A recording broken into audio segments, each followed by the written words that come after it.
부자 아빠 가난한 아빠 3권. 부자 아빠의 투자 가이드. 로버트 기요사키, 샤론 레으트 지음. 형선호 옮김. 출판사 황금가치. 1부. 돈에 대한 90대 10의 원칙. 3권은 저자가 군인이었을 때 이야기로 시작합니다. 친구 마이크의 리무진이 우중충한 장교 숙소로 자신을 데리러 왔을 때 저자는 지난 8년간 자신과 친구 사이에 얼마나 많은 변화가 있었는지를 깨닫습니다. 부자 아빠는 은퇴하고 사업은 마이크가 물려받았습니다. 저자가 낡은 막사에서 군 생활을 하고 있을 때 친구는 수백만 달러짜리 저택에서 아름다운 아내와 아기와 함께 살고 있습니다. 부자가 된 친구를 보며 저자는 하루라도 빨리 투자가 하고 싶어집니다. 그래서 부자 아빠에게 제가 아버님의 투자를 따라서 하면 안 될까요? 하고 묻습니다. 부자 아빠는 괜찮은 주식 중개인을 소개시켜 주마 하고 답합니다. 저자는 저는 주식 중개인에게 가고 싶은 게 아닙니다. 저는 아버님과 마이크의 투자에 동참하고 싶어요 라고 부탁합니다. 부자 아빠는 그래도 내가 볼 때 너는 먼저 주식 중개인에게 전화해서 그 사람과 투자를 시작하는 게 좋을 것 같다고 답합니다. 다시 저자는 저는 충분히 성장했고 투자할 돈을 모았습니다. 그런데 왜 저를 냉대하시는 겁니까? 하고 말합니다. 그러자 친구가 대답합니다. 우리가 너를 냉대하는 게 아니야. 너는 부자가 아니기 때문에 우리가 하는 투자를 따라할 수 없어. 가장 친한 친구의 말이 가슴을 찔렀대요. 저자는 친구가 그 말을 자신에게 하는 게 얼마나 힘든 것인지 알고 있었고 돈 문제로 인한 둘의 격차가 생각보다 훨씬 크다는 것도 느끼게 됩니다. 긴 침묵 끝에 저자가 묻습니다. 그러면 저는 어떻게 해야 하나요? 부자 아빠는 저자가 그동안 금융교육을 배웠으니 경험을 쌓을 순서라고 알려줍니다. 그러면서 교육, 경험, 충분히 넉넉한 현금을 갖고 있는 능숙한 투자가가 되기를 바란다고 말합니다. 이들은 능숙한 투자가가 되는 것과 넉넉한 현금을 위해 건배하며 식사를 마칩니다. 그로부터 20년 후 저자는 처음 100만 달러, 12억을 버는 것은 어렵지 않았으나 그것을 현금으로 만들기는 어려웠다고 말합니다. 10년이면 할 수 있을 줄 알았는데 20년이 걸렸다고 하네요. 그래도 47세의 나이에 경제적 자유를 얻어 은퇴할 수 있었고 은퇴의 기쁨보다도 능숙한 투자가가 된 것이 훨씬 더 기쁘다고 합니다. 부자 아빠 가난한 아빠 3권은 이 능숙한 투자가가 되기 위한 안내서로 쓴 책이며 부자 아빠의 투자 가이드를 5단계로 설명하고 있습니다. 2부 부자 아빠의 투자 가이드 1단계. 투자는 자신을 통제하는 것에서 시작되고 끝이 난다. 투자는 다양한 사람에게 각각의 의미를 갖습니다. 책에서는 다양한 투자 대상, 투자 상품, 투자 절차에 대해 알려주면서 어떤 사람도 이 모든 것에 전문가가 될 수 없다고 말합니다. 책에 있는 걸 다 소개할 수는 없고 간단히 투자 상품의 종류 부분만 읽어보겠습니다. 76페이지. 주식, 보통주, 우선주, 보증서가 있는 주식, 소형주, 블루칩 주식, 전환주, 기술적인 주식, 산업적인 주식 등등. 부동산, 단독주택, 사업용 사무실, 상가, 다가구, 창고, 나대지 등등. 뮤추얼 펀드, 지수 펀드, 공격적 성장형 펀드, 업종 펀드, 소득 펀드, 폐쇄형 펀드, 균형적 펀드, 지방 정부 공채 펀드, 국가 펀드 등등. 단순히 투자 상품만 보더라도 종류가 굉장히 많네요. 요즘엔 파생 상품이 많아서 훨씬 더 다양하죠. 투자는 너무나 큰 주제이기 때문에 투자를 떠올리면 우리는 혼란스러울 수밖에 없습니다. 부자 아빠는 저자에게 투자는 여행 계획과 같은 것이라고 알려줍니다. 우선 내가 어디 있는지를 알고 가고 싶은 나라를 정해야 합니다. 가령 한국에서 뉴욕으로 여행을 가고 싶다면 비행기를 타거나 배를 타고 일단 뉴욕까지 가야 합니다. 그 다음엔 하고 싶은 여행 스타일에 따라서 시간이 많다면 걷거나 자전거를 탈 수도 있고 바쁘다면 헬리콥터나 2층 관광버스를 타고 뉴욕을 구경할 수도 있을 겁니다. 어떤 사람은 걷는 여행을 좋아하고 어떤 사람은 비행기를 타는 여행을 좋아합니다. 개개인은 다양한 상황과 욕구를 갖고 있기 때문이지요. 여행에는 어떤 게 더 좋다는 개념이 없습니다. 투자도 마찬가지라고 합니다. 투자는 아주 개인적인 계획입니다. 그래서 투자가가 되려면 자신이 원하는 투자 계획을 분명히 해야만 합니다. 그리고 여행 가기 전에 간단한 외국어를 배우듯이 부자들이 자주 쓰는 투자 단어들을 배우라고 조언합니다. 말이 공짜라서 얼마나 다행이냐고 하면서요.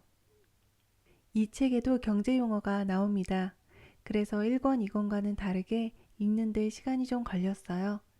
경제 용어를 정말 공부해야겠다는 생각을 하면서 책을 봤습니다. 각각의 투자 계획에는 가격이 있다. 부자 아빠는 이렇게 묻습니다. 너는 안정, 편안함, 부자가 되는 것 중에 무엇을 가장 원하니? 대부분은 돈에 관한 결정을 할 때 안정적인 회사에 취업하고 편안함을 주는 집이나 차를 사고 부자가 되는 것을 마지막으로 선택한대요. 그래서 인구의 90%는 돈이 부족한 세상만 본다고 합니다. 부자들은 돈에 관한 결정을 할 때 첫 번째로 부자가 되는 것, 내 사업을 선택하고 두 번째로 편안함, 세 번째로 안정 순서대로 선택합니다. 그래서 오직 10%의 사람들만 돈이 너무 많은 세상을 본다고 해요. 부자 아빠는 부자가 되는 것과 편안함 안정 사이에는 엄청난 가격 차이가 있다고 말합니다. 그 가격은 돈이 아닌 시간으로 측정됩니다.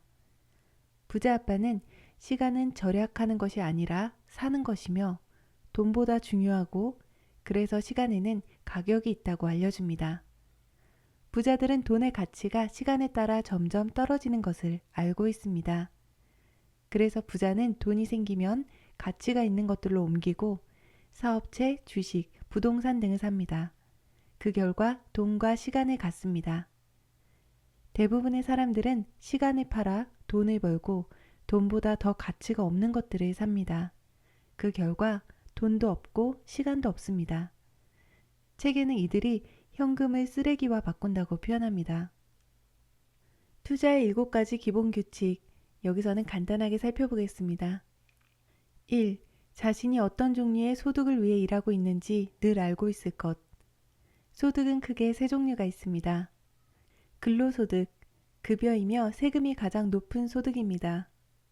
투자소득, 주식, 채권, 뮤추얼 펀드 같은 서류상의 자산입니다. 비활성소득, 80%는 부동산에서 나오는 소득입니다. 부자들은 이 세 종류의 소득이 모두 많습니다. 2. 최대한 효과적으로 근로소득을 투자소득이나 비활성소득으로 바꾸는 것. 3. 근로소득을 안전하게 유지하는 것. 4. 투자가 자신이 자산이나 부채가 된다는 것. 부자가 되려면 스스로가 유능한 투자가가 되기 위해 노력해야 합니다. 5. 진짜 투자가는 무슨 일이 생기든지 대비한다. 가짜 투자가는 무엇이 언제 일어날 것인지를 예측한다. 책의 처음에서 부자 아빠는 저자에게 능숙한 투자가가 되라고 말합니다. 교육, 경험, 충분히 넉넉한 현금을 갖고 있는 사람이 되면 매일같이 너무 좋은 기회가 찾아온다고 해요. 진짜 투자가는 시장이 호황일 때와 불황일 때 모두 대비합니다. 사실 이들은 시장이 하락할 때 더 많은 돈을 버는데 시장이 올라갈 때보다 더 빠르게 떨어지기 때문이래요. 투자가의 기본적인 거래 기술은 공매, 콜옵션, 풋옵션, 양권 거래 같은 것입니다. 6. 금융교육과 경험을 갖춘 상태에서 좋은 거래를 찾게 되면 돈이 너를 찾거나 내가 돈을 찾게 된다. 부자 아빠는 성공의 열쇠는 늘 사람이며 능숙한 투자가의 좋은 거래는 현금을 끌어당긴다고 말합니다. 7. 위험과 보상을 평가하는 능력. 어떤 사업에 대한 투자 제안을 받았을 때 위험 요소는 무엇이고 그것을 상쇄할 보상이 충분한지 파악하는 능력을 키워야 합니다. 그러기 위해서는 재무제표를 읽는 법을 배워야 합니다. 새로운 투자를 선택할 때 그것이 개인적인 재무제표에 어떤 영향을 줄지 생각하고 만일 돈을 벌 기회가 보이지 않는다면 그 투자는 위험한 것이라고 알려줍니다. 3부 부자 아빠의 투자 가이드 2단계. 어떤 유형의 투자가가 되길 원하는지 알아야 한다. 책에는 투자가의 5가지 유형에 대해 설명합니다. 중복되는 내용이 많아 아주 짧게 요약할게요. 1. 인정받는 투자가. 돈을 많이 버는 사람입니다. 1년에 2억 이상을 투자로 버는 사람들입니다. 2. 내부 투자가. 회사 대표와 임원들. 3. 자격 있는 투자가. 시장과 차트, 패턴을 연구하는 사람. 4. 능숙한 투자가. 자산에서 수입을 만드는 사람. 부자 아빠가 말하는 교육, 경험, 충분히 넉넉한 현금을 갖고 있는 사람. 5. 궁극적인 투자가. 상장한 회사의 대주주. 저자는 투자금이 적었기 때문에 개인 사업으로 내부 투자가가 됩니다. 그 다음 부동산 투자로 능숙한 투자가가 되었고, 능숙한 투자가로 돈을 많이 벌게 된 이후에 인정받는 투자가가 되었습니다. 만일 회사의 주식을 상장시켰다면 주주로서 궁극적인 투자가가 되었을 테지만, 저자는 주식에 대해서는 부동산만큼 잘 알지 못했기 때문에 인정받는 투자가로 은퇴합니다. 4부 부자 아빠의 투자 가이드 3단계. 강력한 사업체를 만들 수 있는 방법을 알아야 한다. 부자 아빠는 항상 자기 사업을 하라고 조언합니다. 이를 책에서는 B-I 삼각형이라는 표로 설명합니다. 개인적인 생각인데요. 로버트 기요사키가 1, 2권의 공식들이 너무 유명해져서 부담스러웠던 것 같아요. 책의 348페이지부터 407페이지까지 B-I 삼각형을 소개하는데 궁금하실 분들을 위해 간단히만 풀어보겠습니다. 사업을 강력하게 만드는 B-I 삼각형의 요소는 다음과 같습니다. 1. 사명감. 사업의 사명은 고객들이 원하는 욕구를 충족시켜 주는 것입니다. 2. 팀. 사업은 팀으로 일합니다. 부자 아빠의 팀에는 회계사, 변호사, 중개인, 금융 컨설턴트, 보험 대리인, 은행가들이 있습니다. 그분은 어떤 결정을 내릴 때 팀의 의견을 구했습니다. 3. 리더십. 좋은 리더는 자발적으로 더 많이 일하고 신뢰를 바탕으로 팀원들을 독려합니다. 4. 현금 흐름. 현금 흐름은 인체의 피와 같다고 해요. 370페이지의 내용인데 읽어볼게요.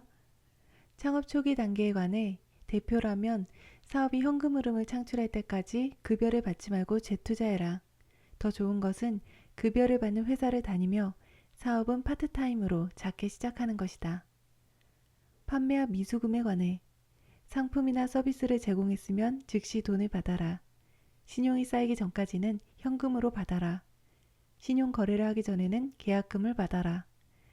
계약 조건에 지불 지연에 대한 벌칙을 넣고 시행해라. 사업이 커지면 고객의 현금 지불을 유도해서 현금 회전을 빠르게 해라. 지출과 미지급금에 관해 청구서들은 즉시 지불하고 현금 지불 시 혜택을 요구해라. 관리비를 최소로 유지해라. 전반적인 현금 관리에 관해 가용 현금의 투자 계획을 세워 수익성을 높여라. 은행과 미리 신용 한도를 설정해라. 현금 관리에 관한 좋은 내적 통제들을 설정해라. 이와 같은 현금 관리는 지속적으로 감독해야 합니다. 많은 기업들이 초기에 돈을 많이 벌어도 현금 관리를 못해 망한다고 합니다. 5. 의사소통. 부자 아빠는 이렇게 말합니다. 세상에는 멋진 제품들이 가득하지만 돈은 결국 최고의 의사소통자에게 간다.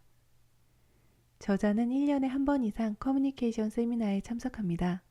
그리고 여러 해 동안 판매, 마케팅 시스템, 광고, 카피쓰기, 협상 기술, 대중 강연, 세미나 운영, 자본 조달 등에 관한 강좌에 참석했습니다. 사업가인 비서부면 사람들은 나머지 사부면의 사람들과 의사소통할 수 있고 그들의 언어로 얘기할 수 있어야 합니다. 또한 책에서 저자는 사업 세상에서 외모는 강력한 의사소통 수단이라고 말합니다. 외모가 중요하지 않다고 말하는 사람에게 다음 같은 예를 들려준다고 해요. 378페이지의 글입니다. 내 친구 중에 어떤 은행의 이사회에 참석하는 친구가 있는데 그가 이런 이야기를 들려주었다. 즉, 그 은행이 최근에 영입한 사장은 외모 때문에 영입되었다는 것이다. 그 사람은 사장 같은 모습을 하고 있었다. 내가 그 사람의 자격에 대해 물었을 때 그 친구는 이렇게 답했다. 그 사람의 자격은 그 사람의 외모였지. 그 사람의 모습은 은행 사장의 모습이었고 말하는 방식은 은행 사장의 방식이었다고. 사업은 이사회가 운영할 것이고 우리는 그 사람이 새로운 고객들을 끌어모으기만을 원하는 거지. 저자는 특히 대중 강연에서는 외모와 몸짓이 의사소통의 55%를 차지할 만큼 중요하다고 합니다.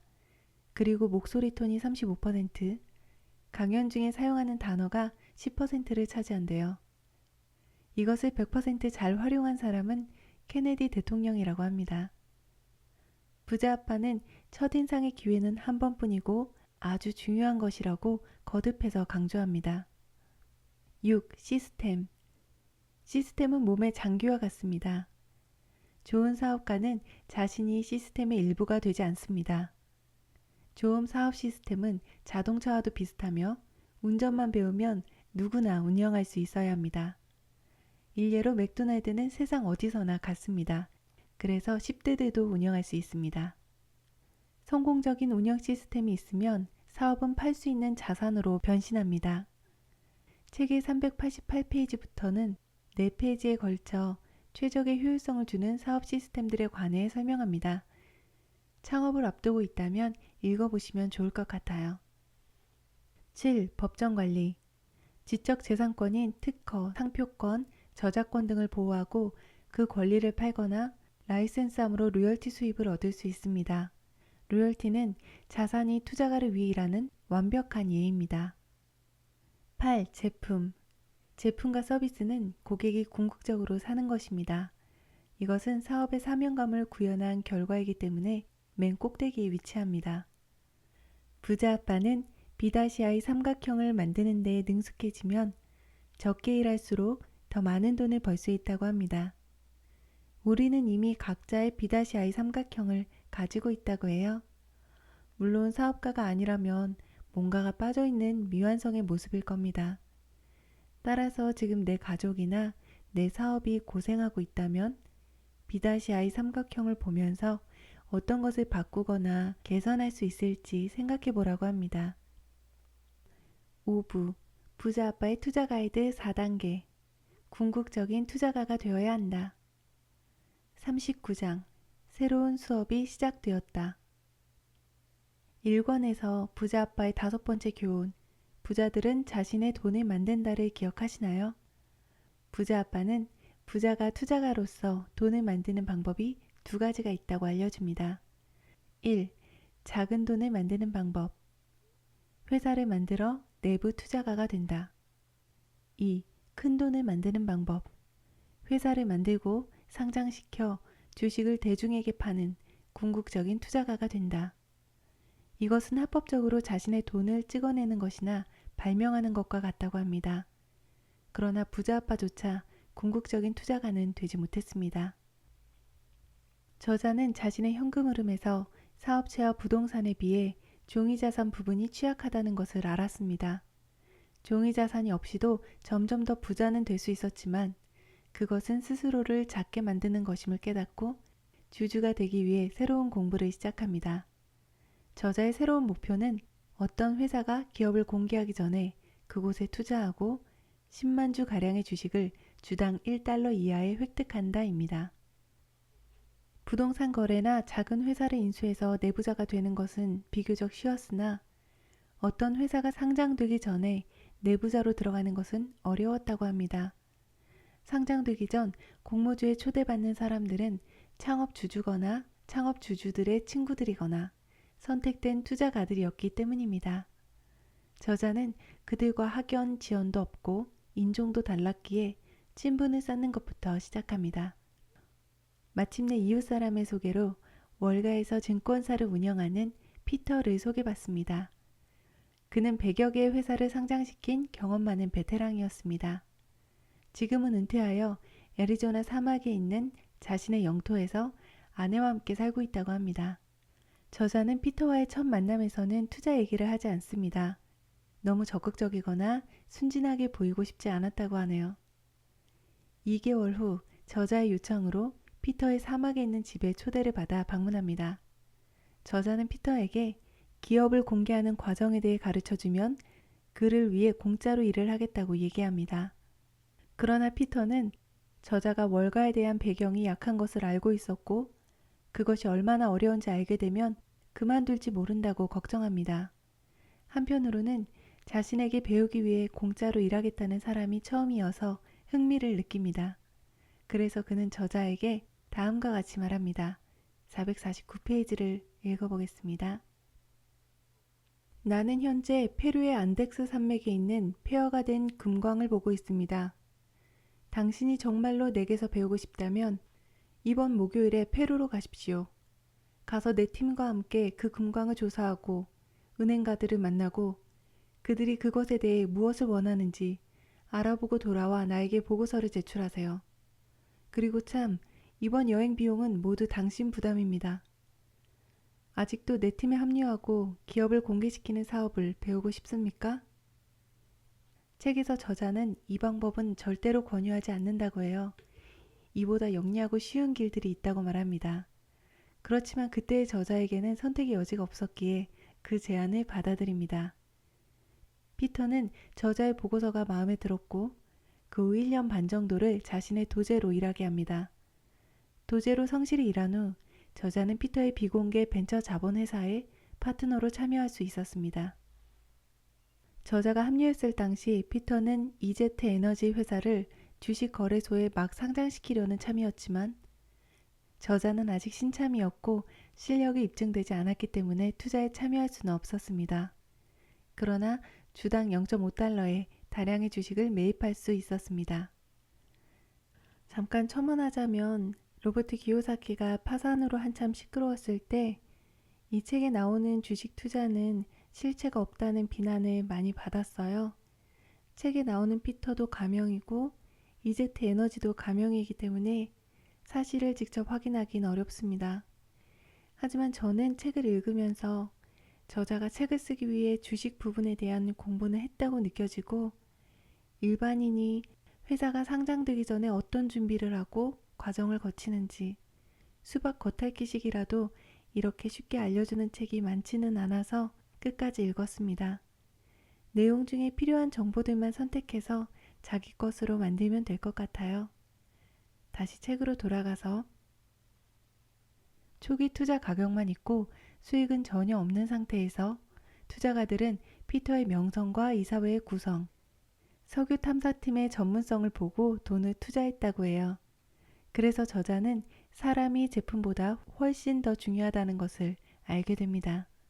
그것이 석유건 금이건 인터넷 제품이건 뭐든지 간에 투자가들은 팀에 속한 사람들을 보고 투자합니다. 따라서 창업가의 명성과 전문성은 신생 기업일수록 중요하다고 해요.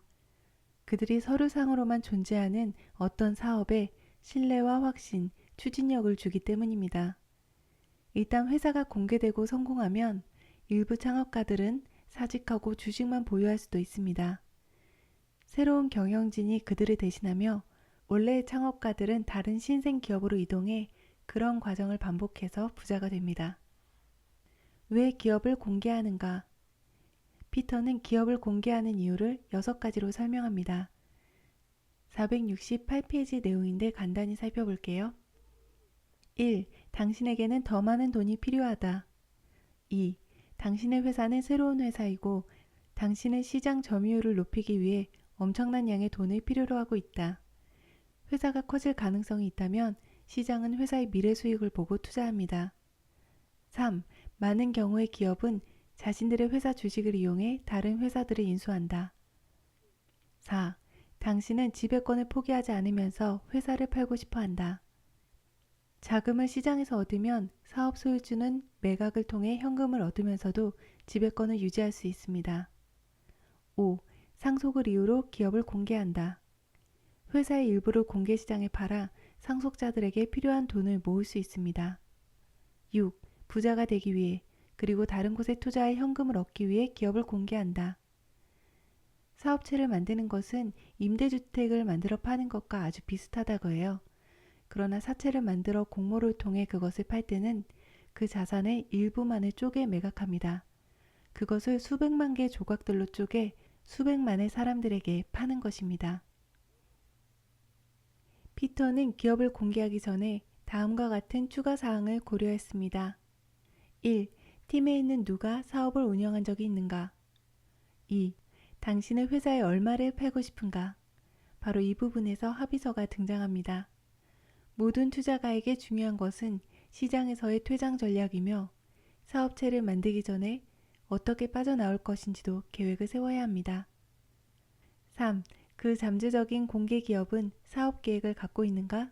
사업 계획에는 팀과 팀과의 경험, 재무제표, 현금 흐름 예측이 들어가야 합니다.